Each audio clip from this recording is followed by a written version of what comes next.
በመንግስት የጸጥታ ኃይሎችና በፋኖ ታጣቂዎች መካከል የሚካሄደው ግጭት እንደቀጠለ ቢሆንም ምዕመናን በቆራጥነት ወደ ግሸን ማርያም ተጉዘው መስቀሉ ወደ ሀገራችን የገባበትን ዕለት አክብረዋል።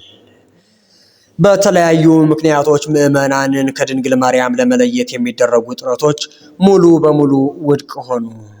በርካታ ምዕመናን በእግራቸው ተጉዘው ግሸን ማርያም በመድረስ የበዓሉ ታዳሚዎች ለመሆን ቻሉ። የመስቀሉን መገኘትና ወደ ሀገራችን መግባት መሰረት በማድረግ ከአራቱም ማዕዘን የተሰባሰቡ በርካታ ምዕመናን በግሸን ማርያም ተራራ ላይ ከትመው ይገኛሉ። ላይክ እና ሰብስክራይብ በማድረግ እስከ ዜናዎቻችን መጨረሻ አብራችሁን ቆዩ። እሁድ ዕለት 35 ሰዎችን ጭኖ ወደ ግሸን ማርያም ሲጓዝ የነበረ አውቶቡስ ኩታበር ወረዳ 013 ቀበሌ ቁንዲ ከተባለች ታናሽ ከተማ ላይ ተገልብጦ 2 ሰዎች የሞቱ ሲሆን በ6 ሰዎች ላይ ከባድ ጉዳት ደርሷል ሲሉ የአካባቢው ነዋሪዎች መረጃውን አድርሰውናል። በምንጃር ሸንኮራ አረርቲ ማርያም ቤተክርስቲያን በዓሉን አስመልክቶ በቦታዋ የተገኙ ሰዎች አዲስ በሚሰራው ቤተክርስቲያን ውስጥ ገብተው ጉብኝት በሚያደርጉበት ሰዓት ለህንፃው ማጠናቀቂያ ስራ የተረበረበው እንጨት ተደርምሶ እስካሁን ባለን መረጃ መሰረት 35 የሚሆኑ ምዕመናን ለህልፈተ ህይወት ተዳርገዋል። የአካባቢው ምዕመናንም ለመንግስትና በጎ አድራጊ ድርጅቶች የድረሱልን ጥሪ እያስተላለፉ ሲሆን በአረርቲ የሚገኙ የመንግስትና የግል የጤና ተቋማት በተጎጆችና በአስከሬኖች ተሞልተዋል ተብሏል። በግሸን ማርያም የምዕመናንን ኪስ ሲጎረጉሩ የነበሩ በርካታ ሌቦች በፖሊስ ቁጥጥር ስር ዋሉ። በሌቦቹ ላይም በርካታ ስልኮችና ላፕቶፖች ተገኝተዋል ሲል ፖሊስ አሳውቋል። በመንግስት የጸጥታ ኃይሎችና በፋኖ ታጣቂዎች መካከል በተከታታይ በሚደረገው የተኩስ ልውውጥ ምክንያት የበዓሉ መከበር ተስፋ አስቆራጭ ድሽቀት ውስጥ ገብቶ ነበር። ይሄም እንዲህ ነው። ባሳለፍነው ዓመት ቦታዋን ተቆጣጥረው በዓሉን ያስከበሩት የፋኖ ኃይሎች ሲሆኑ በአንጻሩ ደግሞ በተያዘው ዓመት በዓሉን ለማስከበር የቻሉት የመንግስት የጸጥታ ኃይሎች ናቸው። ታዲያ ይህችን ታሪካዊትና ሃይማኖታዊት ቦታ ተቆጣጥሮ በዓሉን ማስከበር በፖለቲካው ዓለም ከሚያስገኘው ዘርፈ ብዙ ጥቅም የተነሳ በተከታታይ ቀናት ይደረጉ የነበሩ አውደ ውጊያዎች ምዕመናንን ያመናቱና ከከፍተኛ ስጋት ላይ ይጣሉ ነበሩ። ይባስ ብሎም ውጥረቱ ተፋፍሞ ከመስከረም 16 እስከ 19 ማለዳ ድረስ ወደ ግሸን ማርያም የሚወስዱ መንገዶች ተዘጋግተው ነበር። በዚህም ምክንያት በጉዞ ላይ የነበሩ በርካታ ምዕመናን በውጥረት ላይ ነበሩ። ሆኖም ግን እንደ እግዚአብሔር መልካም ፈቃድ መንገዱ ከተከፈተ በኋላ በ19 እና 20 በርካቶች ተጉዘው ከቦታዋ በመድረስ የበዓሉ ተሳታፊዎች ለመሆን ችለዋል። እኛም በቦታው ላይ ተገኝተን ባካሄድነው እይታ መሰረት በበዓሉ ላይ ከ3.5 እስከ 4 ሚሊዮን የሚደርሱ ምዕመናን እንደታደሙ ለመገመት ችለናል። በተለያዩ ምክንያቶች ምዕመናንን ከድንግል ማርያም ለመለየት የሚደረጉ ጥረቶች ሙሉ በሙሉ ውድቅ ሆኑ።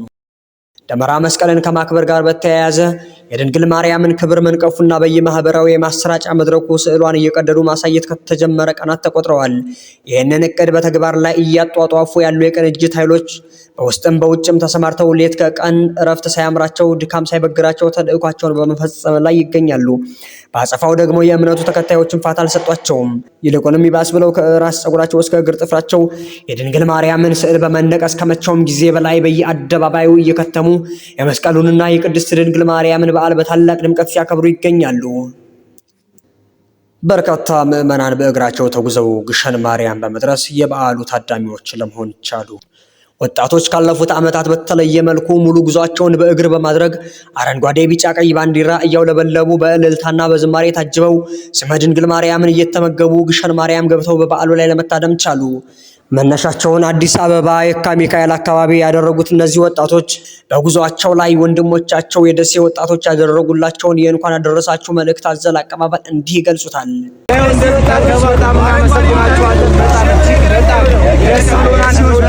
እናከብራችኋለን።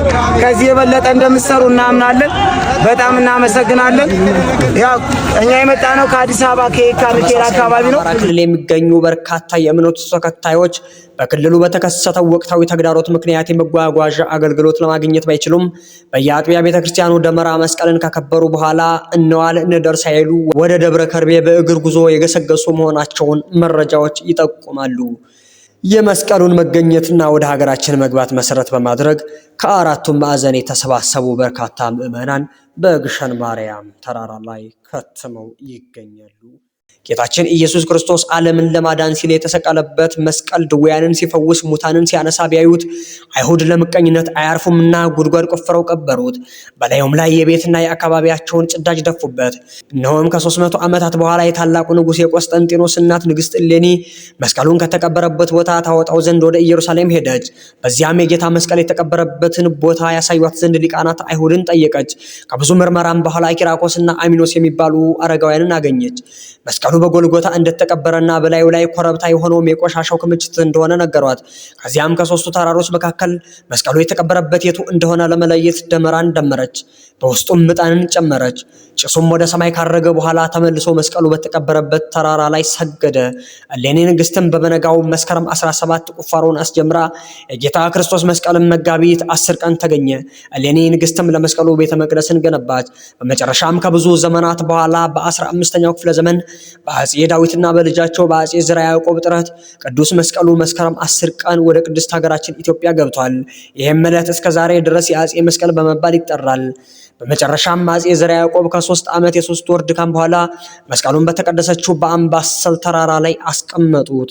ይህችውም ቅድስት ቦታ ሁልጊዜ ጠዋት ማታ ዝማሬ መላእክት የሚጎርፍባትና ምዕመናን በእቅፏ ተሰብስበው በረከተ ሥጋ በረከተ ነፍስ የሚያገኙባት ግሸን ደብረ ከርቤ ናት። ታዲያ ዛሬም ምዕመናን አባቶቻቸውን አብነት በማድረግ የመስቀሉ ፍለጋ ከተጀመረበት ከመስከረም 17 ጀምረው ወደ ሀገራችን እስከገባበት መስከረም 21 ቀን ድረስ ያሉትን ዕለታት በዓሉን ታሳቢ በማድረግ በልዩ ሁኔታ በማክበር ላይ ይገኛሉ። ውድ አድማጭ ተመልካቾቻችን ዜናዎቻችንን እያገባደድን ነው። እስካሁን በትዕግስት ከኛ ጋር ስለሆናችሁ እናመሰግናለን። አብራችሁን ሁኑ።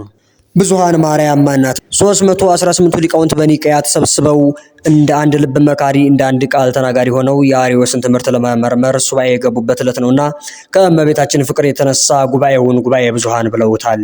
አንድም የብዙ ቅዱሳን የመታሰቢያ ቀን በመሆኑ አባቶቻችን ሊቃውንት ይህችን ዕለት ብዙኃን ማርያም ብለው ሰይመዋታል። ክቡራንና ክቡራት ድጋሜ በአዲስ ዜና እስከምንገናኝ መልካም ቆይታ። ላይክና ሰብስክራይብ ማድረግ እንዳይረሳ።